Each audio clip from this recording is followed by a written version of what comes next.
Don't move. Don't speak. Maya Brooks froze as the front door clicked softly behind her, the sound sharper than any scream. Her apartment, the one place she always thought was safe, was in chaos. Drawers overturned, photos scattered across the floor, a glass shattered into tiny, glittering fragments. Panic rose in her chest, suffocating, hot, immediate. She reached for her phone, but before she could even unlock it, voices thundered from the hallway. Police. They were already outside. They were accusing her. A woman with brown skin, alone, walking into a scene she didn't create, and the system had already decided she was guilty. Maya's mind raced, heart hammering, as the officers burst in, hands raised, badges flashing. "Maya Brooks," one said, voice sharp and final. "You're under arrest for theft and assault." The words landed like bricks, heavier than any fear she had ever known. She opened her mouth to explain, to tell them it wasn't her, but her voice stuck in her throat. The room seemed to close in, the walls pressing closer, suffocating her. And in that instant, she realized she wasn't just fighting to clear her name. She was fighting to survive a world that had already judged her. Before we go any further, I want to ask you something. Dear viewer, who are you? Where are you watching this from? Leave a comment below and tell us your city. And if you like real stories that hit deep, make sure you subscribe to our channel and hit that like button, because this story is going to take you through a journey of betrayal, courage, and truth. Maya sat on the cold floor of her apartment as the officers cuffed her hands, dragging her toward a reality she had never imagined. She had always trusted that the world made sense, that fairness was more than a hope whispered in the dark, but that illusion shattered in a single moment. Memories of her day flashed before her eyes, photographing a child laughing in the park, helping a friend carry groceries, sharing coffee with her neighbor Olivia, who smiled too easily. None of that mattered now. She was just a suspect. The squad car ride was silent, except for the hum of the engine, the occasional bark of a distant dog, the muffled sounds of city life outside that seemed impossibly far away. Maya tried to breathe to calm the rising panic, but every turn of the wheels made her stomach twist, every stoplight a reminder that the world outside was indifferent, that justice could wait or ignore entirely depending on who you were. In the holding cell, the air smelled of bleach and fear. Faces blurred, voices murmured accusations and doubts.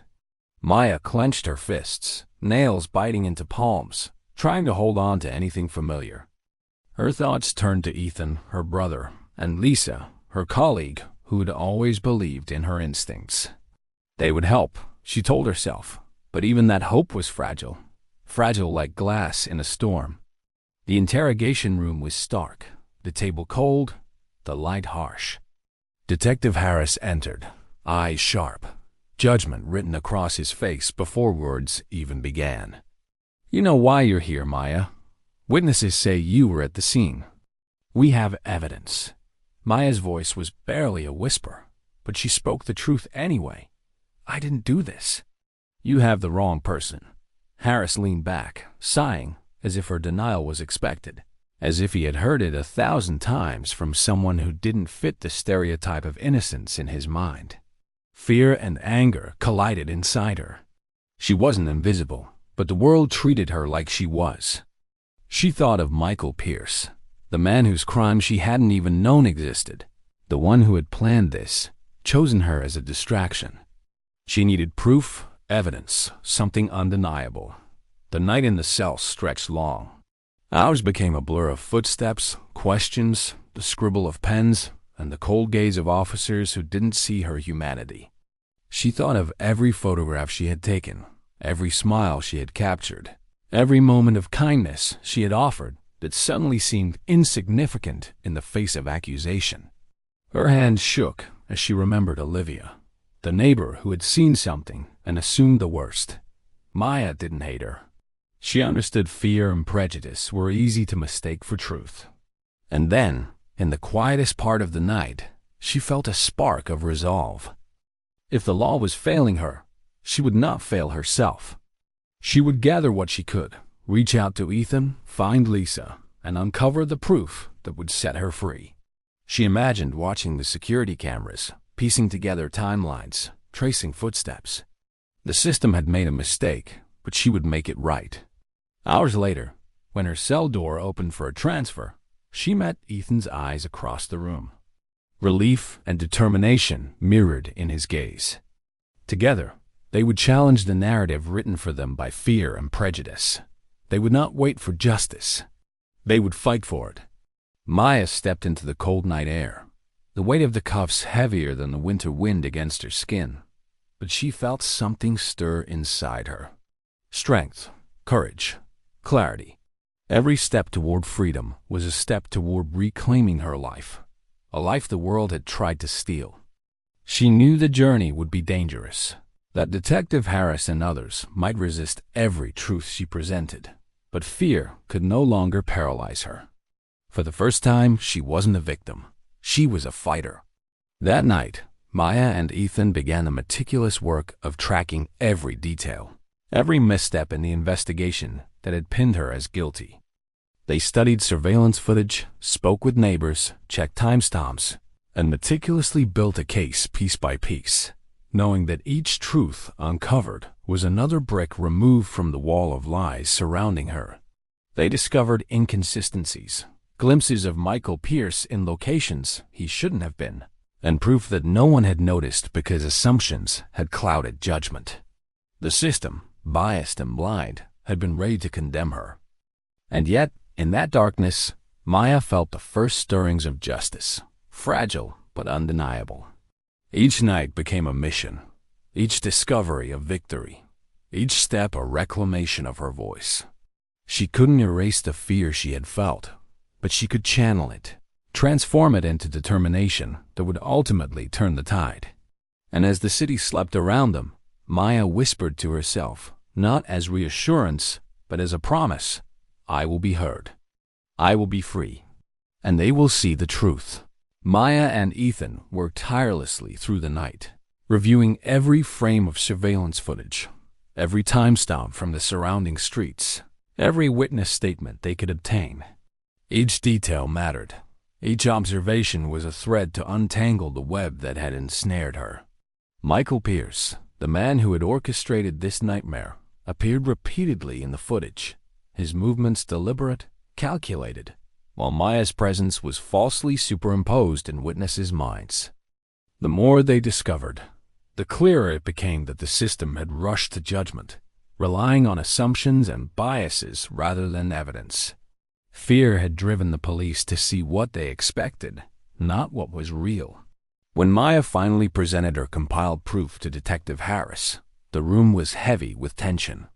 Harris stared at the evidence, the surveillance clips, the witness contradictions, his jaw tight. This changes everything, he muttered, though pride and hesitation lingered in his eyes. I can't ignore this, Maya said firmly, voice steady despite the weeks of fear and frustration. The truth is right here. You owe it to justice to act. Slowly, hesitance gave way to action. Harris called for reinforcements, a tactical plan to apprehend Michael Pierce. And the reality of Maya's innocence began to take shape in the minds of those who had doubted her. The arrest was swift but precise.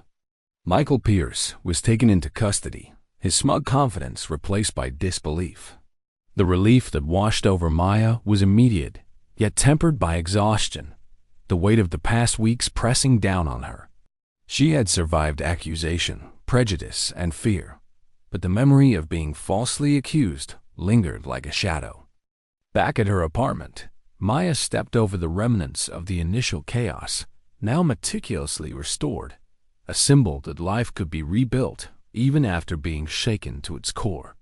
Ethan placed a hand on her shoulder, quiet support in a world that had often seemed deaf to her voice. Lisa arrived shortly after, bringing warmth, smiles, and reassurance that some people still saw the truth, still acted with integrity. Maya thought of Olivia, the neighbor who had unwittingly fueled suspicion. When Maya confronted her gently, Olivia's eyes reflected shame and recognition.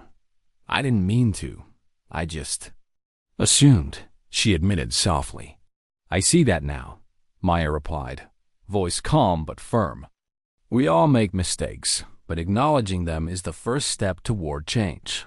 The experience left Maya forever altered. She realized the fragility of perceived security, the ease with which the world could turn against someone based on bias, assumption, or fear. And yet, in that same moment, she also discovered her own strength, the courage to fight, the clarity to see truth where others could not, and the resilience to reclaim her life. Maya returned to her work, to her photography, with a renewed sense of purpose.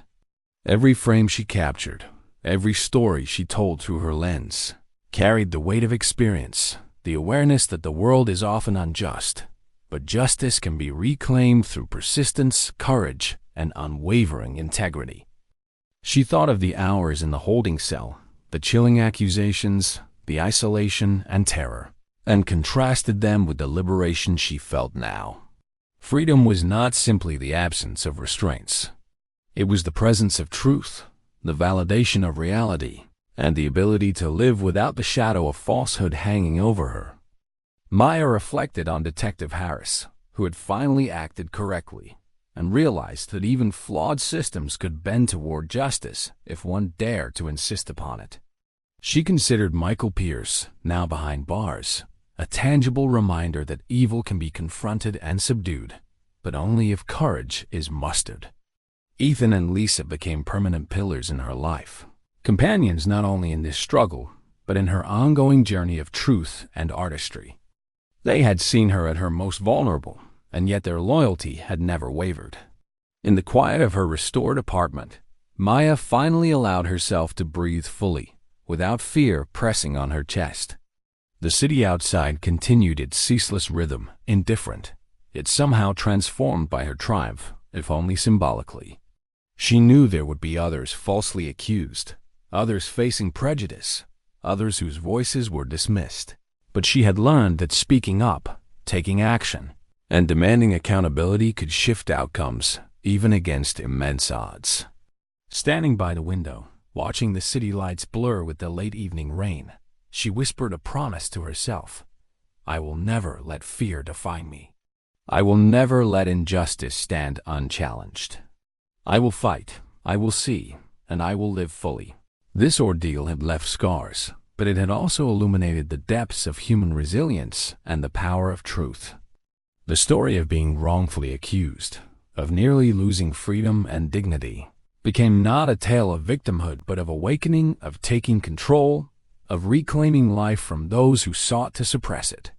Maya's voice, calm and resolute, told a story larger than herself, a story that reached into the hearts of those who might one day face similar battles.